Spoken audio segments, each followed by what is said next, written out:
So our top 5 questions are, what if I can't arrive by the program start date on my I-20? Can you tell me a little bit more about international student orientation? How do I find housing? Always a big question. How will I be able to register for classes? And then what do I do next? So what are my next steps? All right. So I'm going to let Mario take over. This is his expertise. Okay, so the first question, what if I can't arrive by my program start date? All applicants to UT Dallas for F1 students are required to meet with the visa official in person. This may cause longer wait times or delay for visa approval due to security checks. Every student on their I-20, on page 1 of their I-20, has a date that they're supposed to arrive to the university. It's typically anytime that's 30 days before the start of classes up until the start of classes. If you are unable to arrive by the program start date on your I-20, our office recommends that you defer your admission to a future semester. This is because the Customs Border and Protection Agency, basically the port of entry when you come to the U.S., has the ability to deny you entry if you try to attempt entering later. Some students may still attempt to do this. Usually they try to get a letter from their academic department confirming that they will be able to complete their courses for the semester, that they'll be able to come in and actually get registered and get started. But even with such a letter, that doesn't guarantee entry into the U.S. So we're going to recommend that, like we said earlier, to defer your admissions is probably the safest thing you can do. Otherwise, wasting time getting turned around at the port of entry. That's it for this one. Thank you, Mario. All right, let's check our next question. This one's all Lewis. So how do I find housing? All right.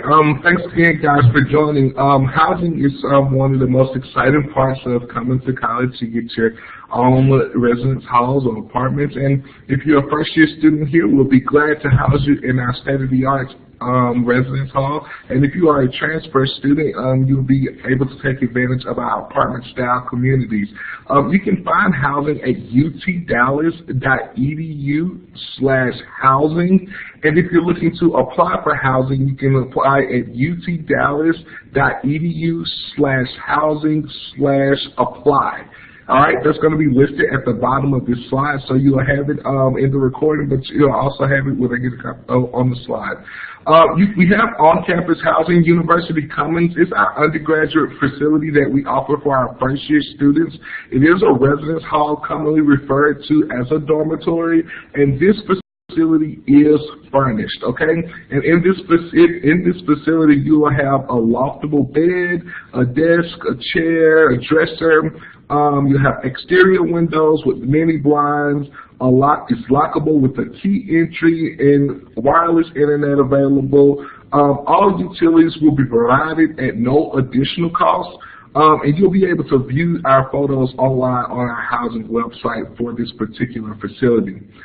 We also are able to offer to our transfer students or to our non-first-year students the University Village, which is an apartment-style community, and it's going to be for our upperclassmen and graduate students. In the University Village, it is furnished with a refrigerator, a freezer with an ice maker, a dishwasher, electric stove, garbage disposal, a microwave. Wireless internet will be available. You have plush carpeting, central heating, air, but with this facility, it is not furnished. So you will have to bring your own furniture into this building, which means like a bed and your couches. You will have to bring all of that.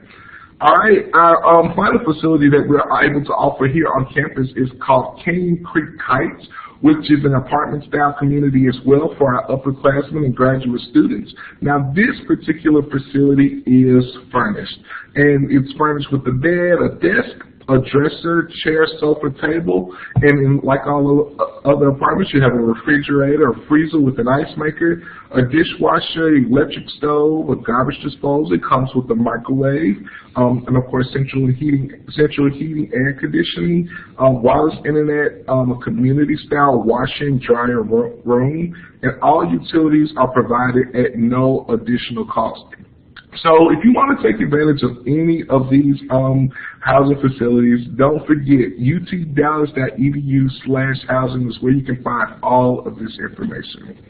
Hey, Louis, I know that housing is often limited. Are there spaces available for students in the spring? Students that want to come in the spring, we will always tell you that our vacancies are available based on those who graduate, who cancel their housing contract, or are just no longer living on campus.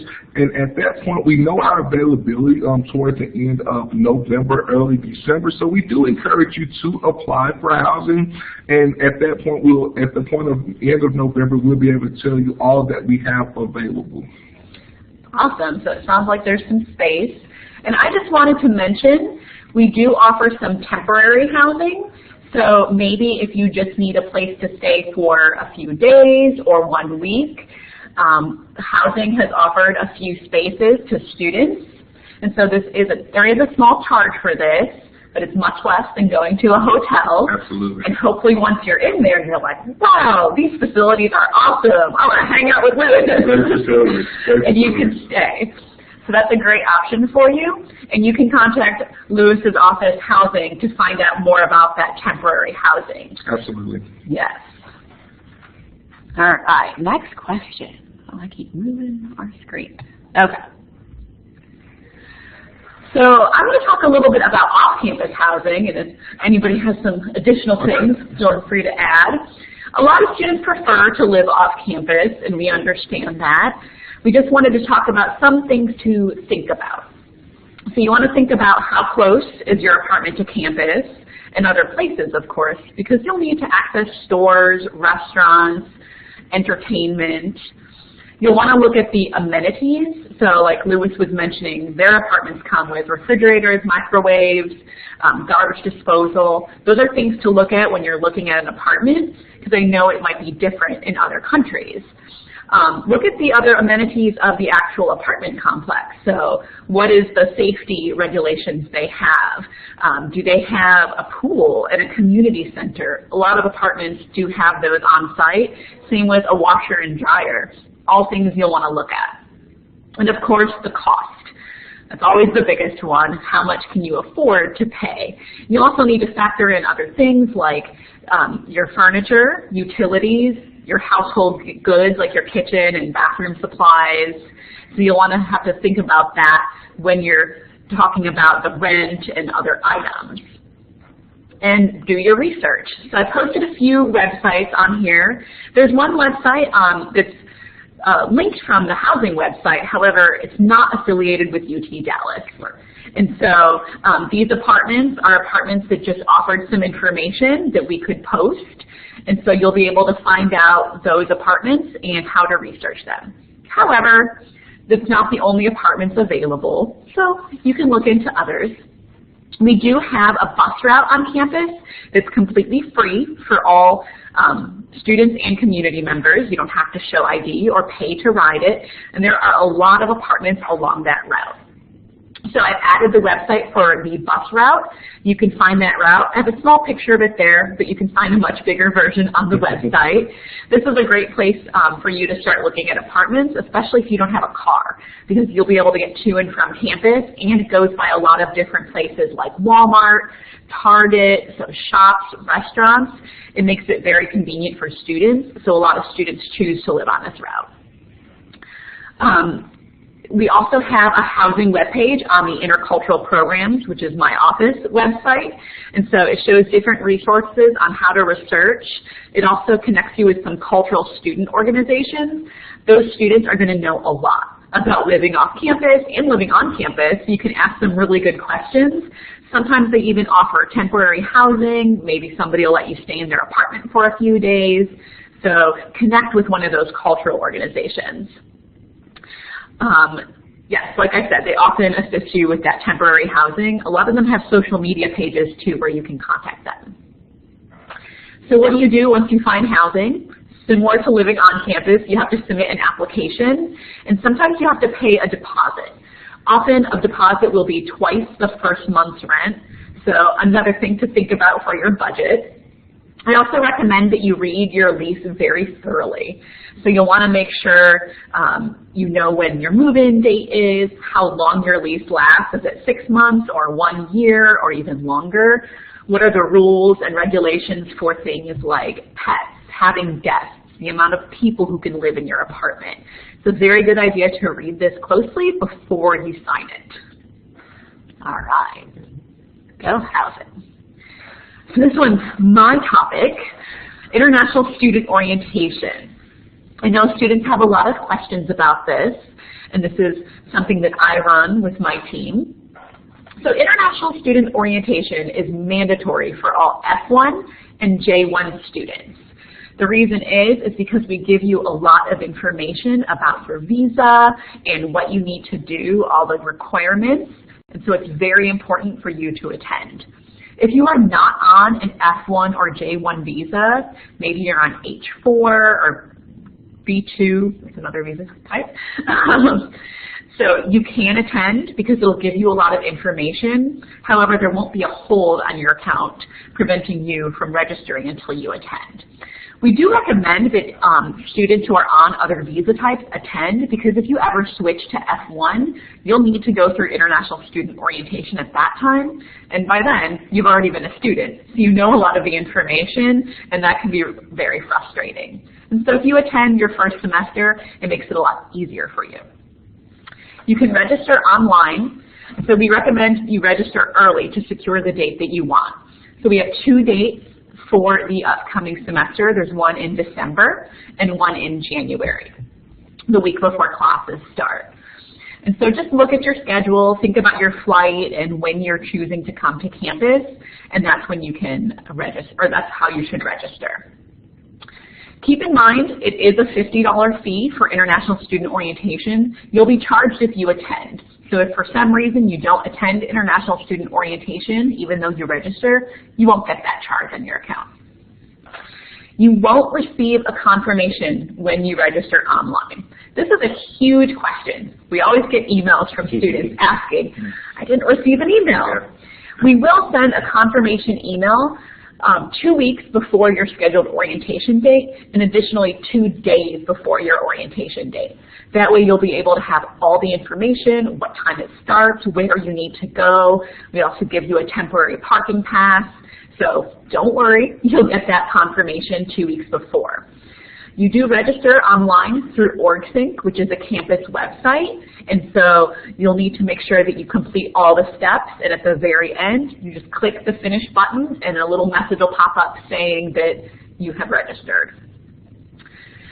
If you want to change the date of your orientation, that's completely fine. I know some students will register for the early one, and then their flight gets delayed, or something happens, and they're just not able to come at that time. That's completely an easy switch. So just resubmit the form. We take the most recent submission for your orientation registration as when you're going to attend. So very simple for you. We don't make it complicated. A lot of you know that you're required to take a tuberculosis test before you can register for classes. This is standard for all students who are born outside of the United States, regardless of your visa type. Even if I was born out of the U.S., I would still have to take it, even though I'm an American. And so you can register for your TB test at the Student Health Center. You can just send them an email, and I have their email address posted below. But you don't need to have your TB test in order to attend orientation. And so there's going to be some scheduled tests right around the orientation date, but if you don't take it before you come, we still allow you to come. Don't worry. Also, you might have noticed that you have an international student orientation hold on your account. So this means you can't register for classes. Any hold on your account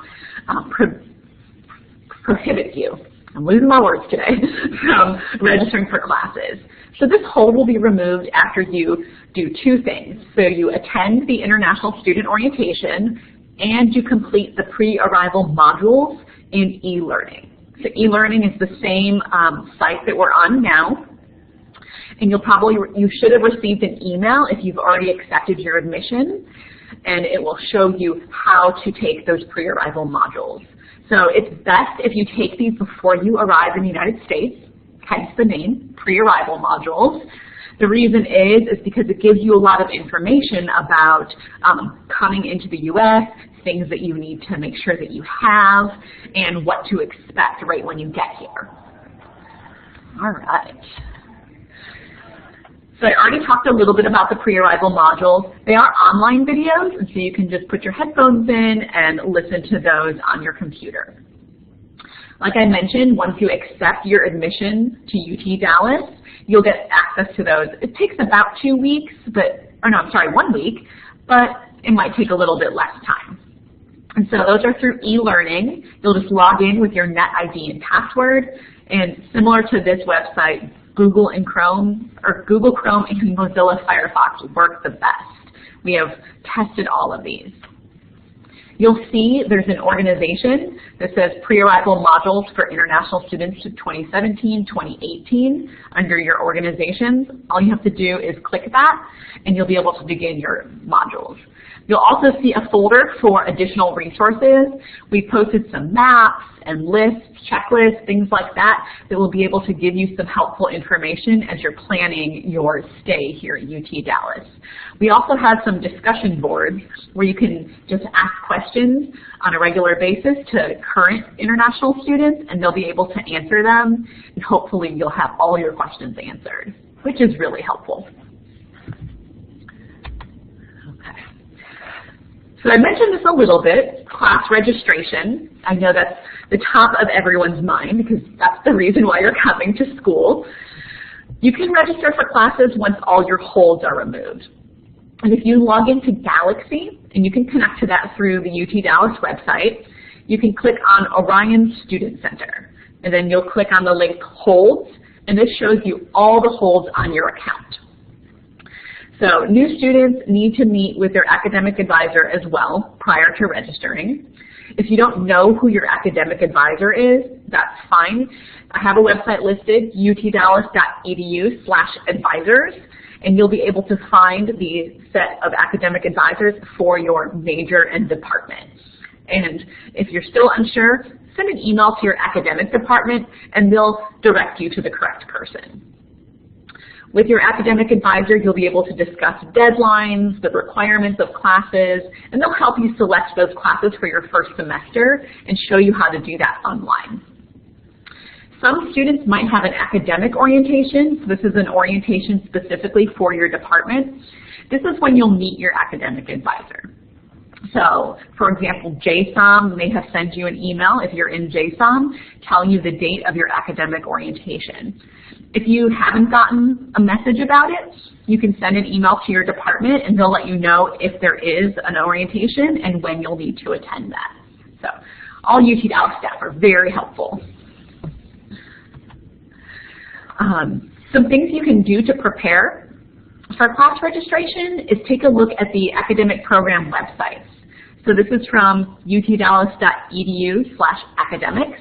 This shows you degree plans, scholarships, career options, and faculty information specifically for your department.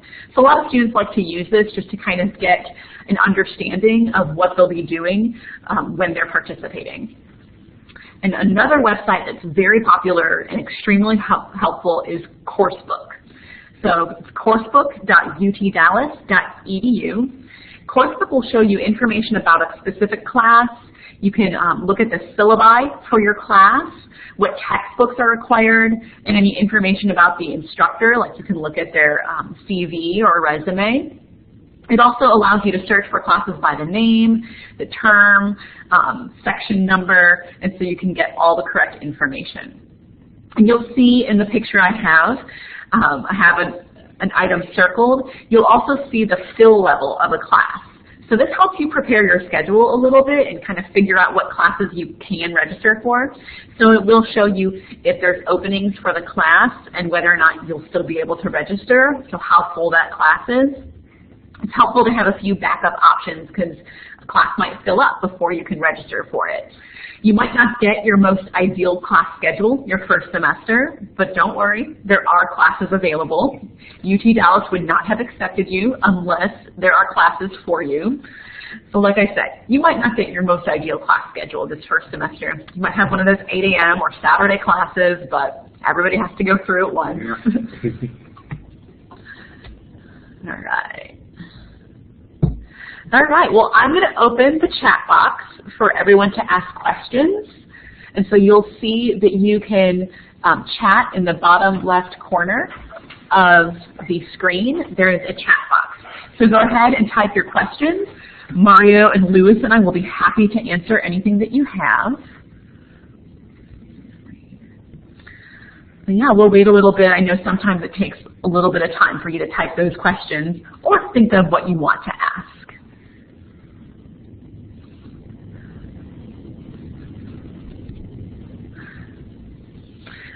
So someone's asking about holds. There are 2 more holds apart from the ISSO hold. That's a really good question. So most new international students will see the International Student Orientation hold. They'll see an advising hold. And so it probably says cannot register online. And that just means you need to meet with your academic advisor. You'll also have a tuberculosis hold or a student health center hold. And like I said, you'll need to take the tuberculosis test and get those results before your hold is removed. Some students also have a missing documents hold. And this just means the admissions office needs more paperwork before they can remove that hold. So they might need a high school transcript or college transcripts. They might need a degree certificate, something like that, before they can process all your paperwork. Okay, go up to look at these. So another student wants to know how to schedule an appointment with the academic advisor. So like I was showing before, well, we can go back a page. You can go to utdallas.edu/advisors, and you can find contact information for all the advisors in your department, or just general department information, and you can send an email and just check to see who your specific advisor is, and can you set up an appointment for when you arrive. Lots of questions coming in. How much time does it take to remove the International Student Orientation hold? So the only hold that I'm responsible for is the International Student Orientation hold. And so once you attend orientation, and if you've completed your pre-arrival modules, your hold will be removed by the end of orientation day. If you haven't completed your pre-arrival modules, we'll remove that once you complete them. For your additional holds, you'll have to contact the department that's in charge of those holds. So when you're looking at the holds in Galaxy, you can click on each hold. It'll give you a little bit more information and which department you need to contact. So what documents do I have to bring to the International Student Orientation? Well, the only document that we require for orientation is your passport or a government ID. We have to have that in order to make sure you're the correct person attending International Student Orientation. But there are other documents to submit to the International Student Services Office. Mario, do you want to go over those? Yeah, that would be, it's called Immigration Document Verification. And for that, we're looking for a signed copy of your I-20 that is signed by both the DSO, the person who issued the I-20, as well as you, the student. And typically page 2, go ahead and include page 1 and page 2. In addition to that, we need a copy of your visa. The visa card that's in your passport that you use to gain entry into the U.S. And the third document that we need is, it's called the I-94. You can get it at cbp.gov, and there's usually a link there that says Get I-94, in which you'll put in your passport information. You can't get this until you actually come into the U.S. So after you've arrived, you'll need to be able to log into a computer and type in your passport information and print out the document. You can bring these documents in person to UT Dallas, to our office, or to orientation, or you can scan them and send them by email to issodocuments@utdallas.edu. Awesome. Thank you, Mario. I think this is our next question. Let's just double check. Oh, yeah. And this one's for Lewis. Awesome. Hey, Timothy, how you doing? It's great to hear from you in person as well. Thank you for filling out that application. And yes, you will be getting the offers. We will send out offers mid-November, early December, based on what we have vacant and available. So like I said, just continue to check with us. If you get a little frantic in the meantime, just continue to call and make sure everything is complete. But that's when you'll hear from us. You're absolutely correct. That's good. Housing comes out early. All right. Looks like that's the end of our questions for right now. Go ahead and ask any more if you have any. I know we have a small group logged in today, but we'll wait a few more minutes. It's early, guys. I have to have my coffee.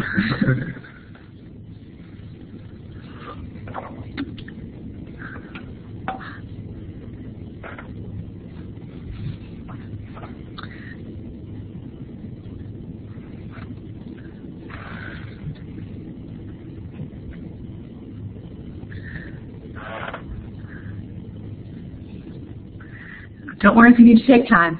We'll be here for a while.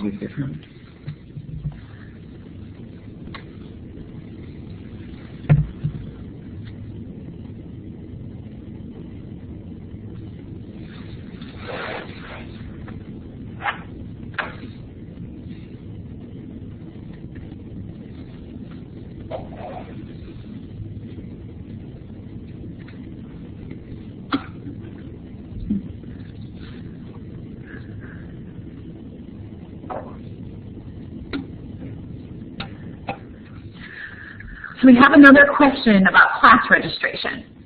Do fall students register for the spring courses earlier than us?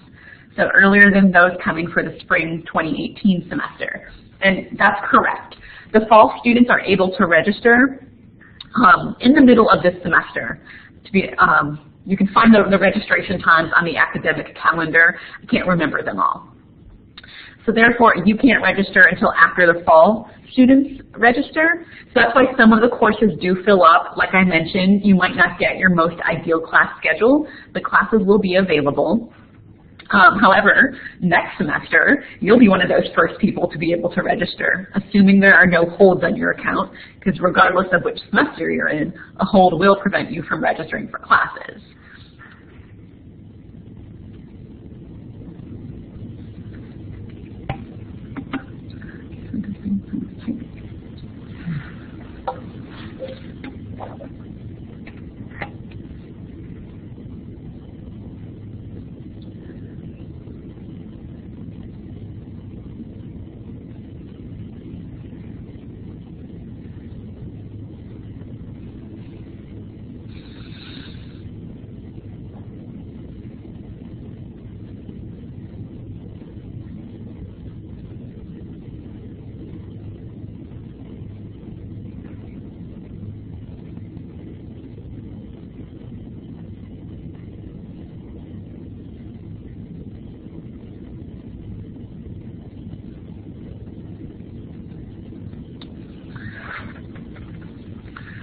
So someone else is asking, I'm a U.S. citizen, but I live in Taiwan most of the time. Can I still attend international student orientation since they think they might need it?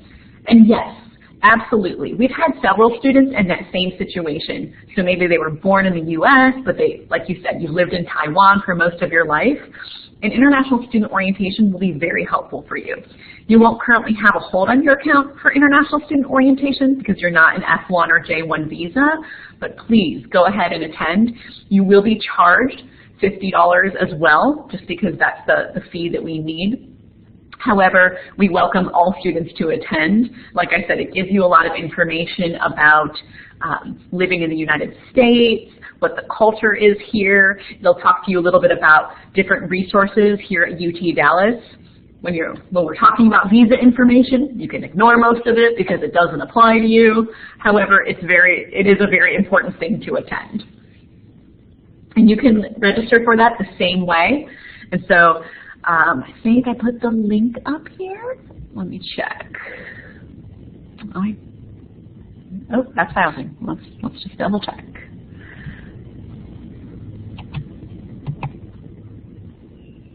I did not put the link. You can find the link on our International Center website. And so if you just Google International Student Orientation on the UT Dallas search box, it'll come up. Or you can go to utdallas.edu/IC/ISO. That will lead you in the correct website.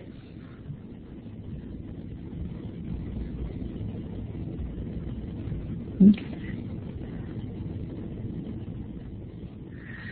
Are graduate students allowed to register for the courses at the undergraduate level if a particular course is mentioned as a prerequisite in the admission letter? Mario, is this, yeah. you know? Yeah, so if there is a prerequisite, that's fine. Basically, as an F1 student, you're required to maintain full-time enrollment every semester you're here. And what that means is, as long as you're making academic progress towards the completion of your degree, that would be okay. A prerequisite is something that you need to complete your degree. So if it happens to be an undergraduate level course that you need in order to continue, that's fine. That's not a problem. Awesome. Thank you, Mario. Mm-hmm. I think we have. No problem, Tim. Thank you, Timothy. We appreciate how polite and nice you are. Anyone typing? I can see if you guys are typing. All right. Well, like I said, we'll wait a few more minutes. If you guys have more questions, feel free to provide them. If not, we'll do our closing.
Okay, another question. Last spring, information security was offered by Professor Alvaro Cardenas, but I couldn't find it the coming spring. How do I inquire that?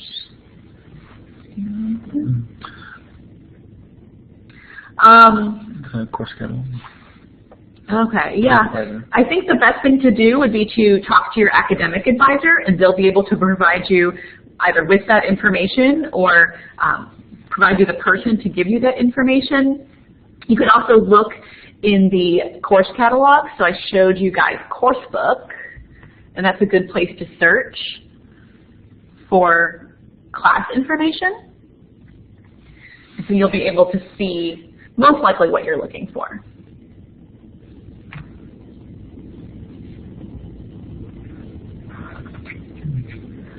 Definitely check with advisor. Yeah. Academic advisors will definitely know that information.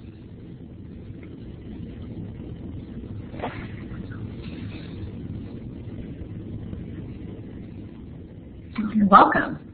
You're such a nice group today. Everyone's thanking us.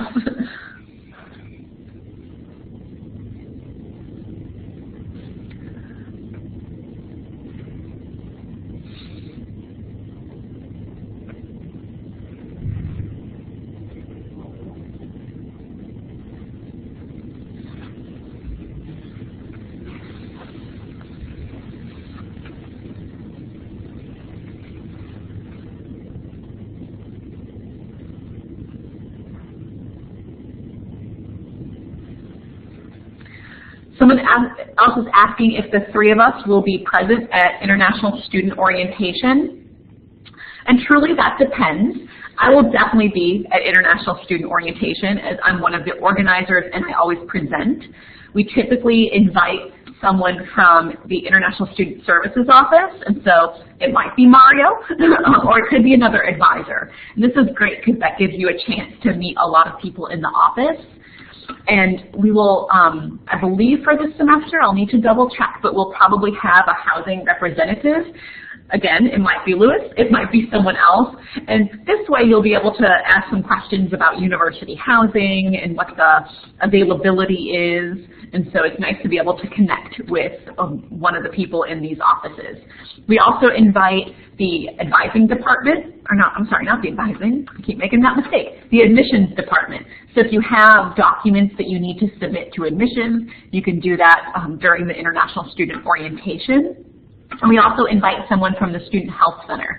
So they're going to be there to answer questions about the TB test and the the student insurance plan, health insurance, because you are required to have student health insurance.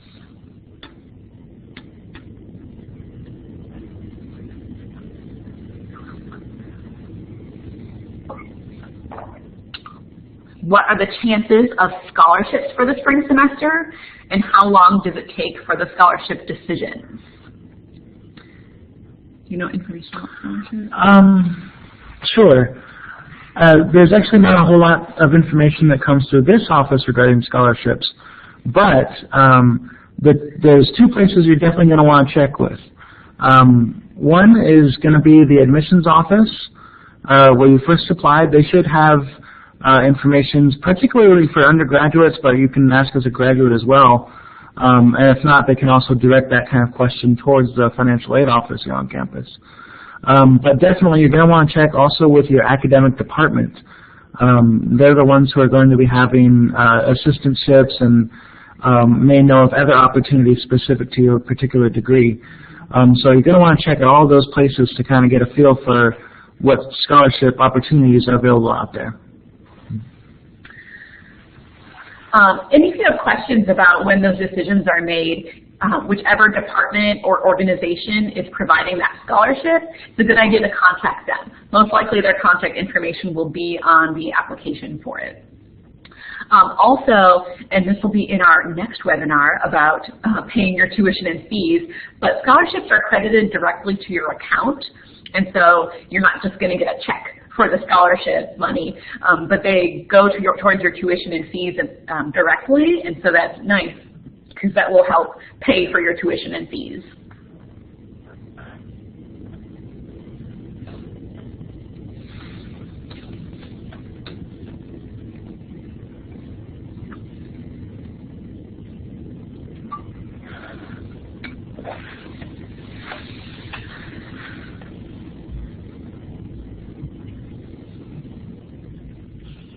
You're welcome. We are happy to answer your questions.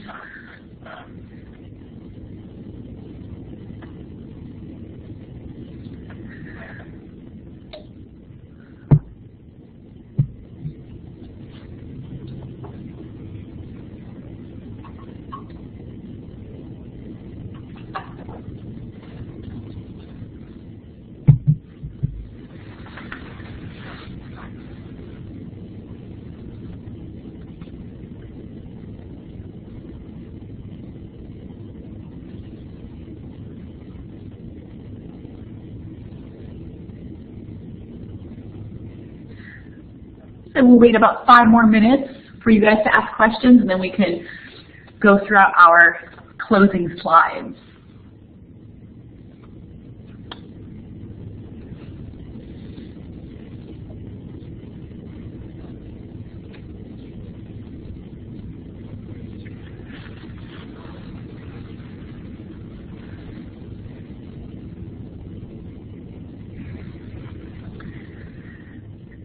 So we have another student asking, is the specialization mentioned in the degree certificate?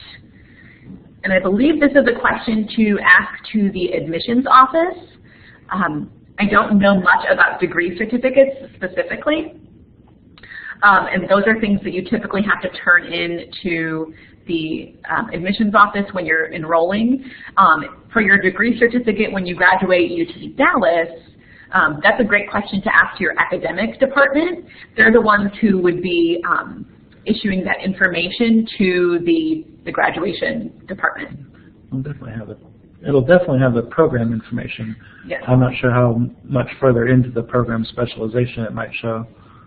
Okay, so yeah, it'll have the program information, so if you get a master's degree from the School of Management, it should say that, but it might not say that specifically you were in international business or something like that.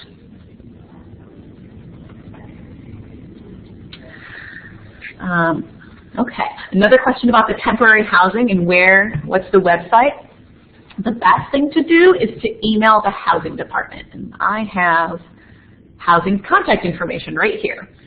And so if you email reslife@utdallas.edu, they'll be able to provide you with the application for temporary housing. That's to get your information and give you all the information about when you need to be and where you need to go.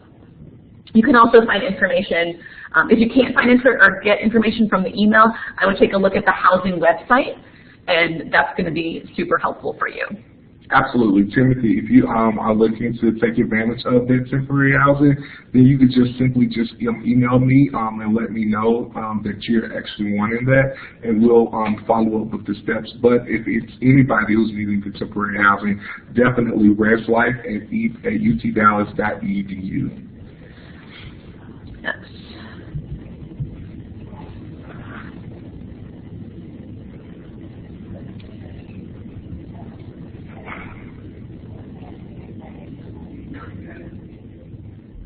No problem.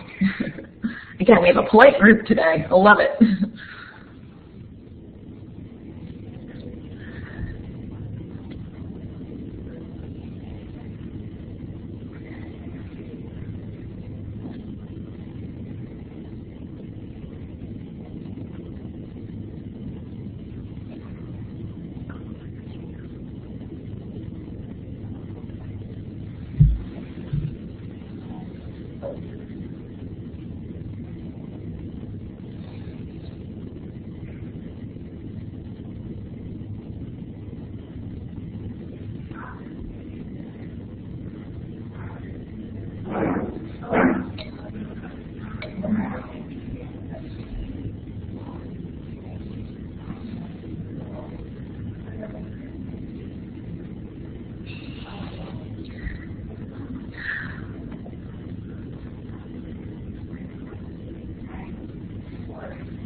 All right, well, if nobody has any more questions, we can move on to our final slides. And so this is one of them. I've already brought it up. But if you have additional questions about anything, please feel free to email us.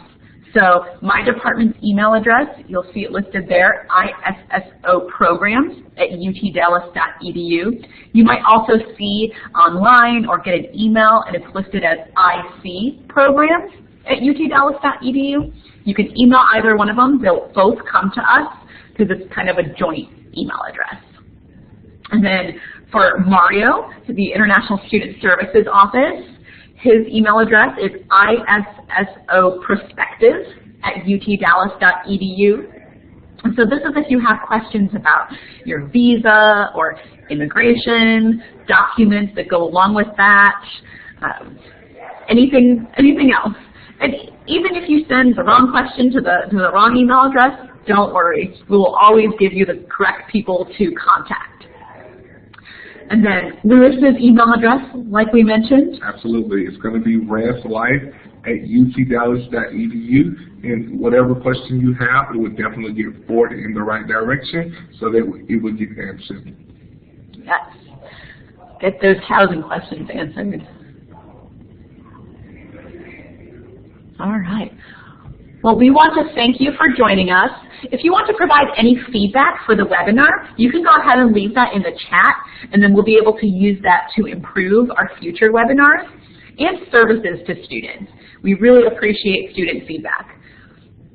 Excuse me. Like I mentioned, there'll be a full recording of this webinar posted on our webpage, so it's utdallas.edu/ICP/webinars. You probably use that to link to this webinar. I also post the PDF version of the slides, because I know this information is tricky, and sometimes we go through it a little quickly and you might forget. So go ahead and you can download those and keep them for yourself. You'll also see some of our past webinars posted there, so that way if you weren't able to join us, you can take a look at those. Also remember, when you're finished, go ahead and exit the session. And then we have our next webinar, which is next Thursday at the same time, 8 o'clock Central Time. And it's going to be how to register for classes and pay your tuition and fees. And so I'll be running that along with the director of the Bursar office, which is the office in charge of the billing and collection of your tuition and fees. And I also mentioned this before, we have the new student discussion boards, and those are available through e-learning. I have the website listed. And just go ahead and choose the pre-arrival modules for international students, and you can click on discussions. Again, this is a helpful way to get your questions answered, and you'll get some very real information from current students, because I know sometimes you don't want to speak to a staff member, but you want to speak to a student. Well, thank you again for joining us. We really appreciate that you wanted to attend. And if you have any questions, send us an email. Thank you. Bye. Bye.